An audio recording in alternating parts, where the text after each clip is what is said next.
Here we are again. Barney Swan is with us, a guy who really has the mission to change the whole world. That's what we all want to do because we have to. And now there's a very, very important topic in this episode. It's about our behavior. What can we do as a private person?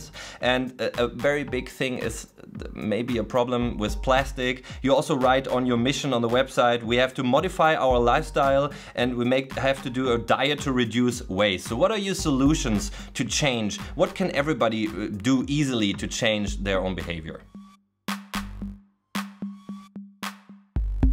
Well, I think you know, a lot of elements come into what makes our lifestyle up, of how we travel, of how we go to school, of how we go to work, how we interact with policy on a federal level, on a local level. But you know, there's certain things that follow us around no matter what we're doing, and I think diet really is the source of a lot of things. We make a decision 3-4 times a day of what we put into our mouth, and I think, you know, on a personal level, we need to have a responsibility to realize, you know, maybe not having meat every meal is a good idea. Maybe we can cut it down to, you know, having a vegetarian meal once, twice a day, maybe having a couple of days a week where we try to be vegetarian. You know, I'm not saying we all need to become vegan tomorrow, but I think diet is something that is very centralized within all of our lives. You know, we care about what we eat, we care about what we drink.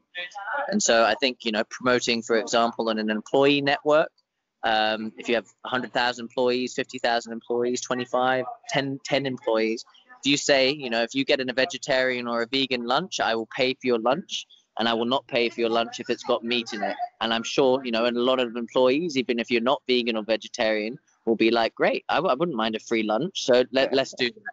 And I think there's small incentives like that that really help. And just generally getting people inspired to eat more organic, more locally produced. I think we just got to be really inspired to really rethink of how we get our food, and not be focused on, you know, importing these things from halfway around the world when we can do it locally, when you can create your own garden, whether it's in your backyard or a community garden. You know, we got to promote fresh food. You know, it's preposterous. I was in New York a couple of years ago, and there was a pepper, one sweet pepper for $5 wrapped in plastic. You know, I had 16 pepper plants in my garden last year and a bit of water, and I'm growing food for me and my neighbors, and it's easy, and not always easy, but it pays off. And I think, you know, I think eating well and considering your diet does take effort, but it's a very, very worthy effort for not only the planet, but you feel good when you eat. So I think it's just a really important part of it. And then the behavioral change in general, I think, you know, is largely influenced by 3 things, to be honest. It's influenced if it can save or make you money. It's influenced if socially and from a social perspective it's good. You know, if you have Kim Kardashian, Brad Pitt, Justin Bieber, all of these people suddenly becoming vegan, carbon neutral, recycling, you know, you're going to have a cultural revolution pretty quick.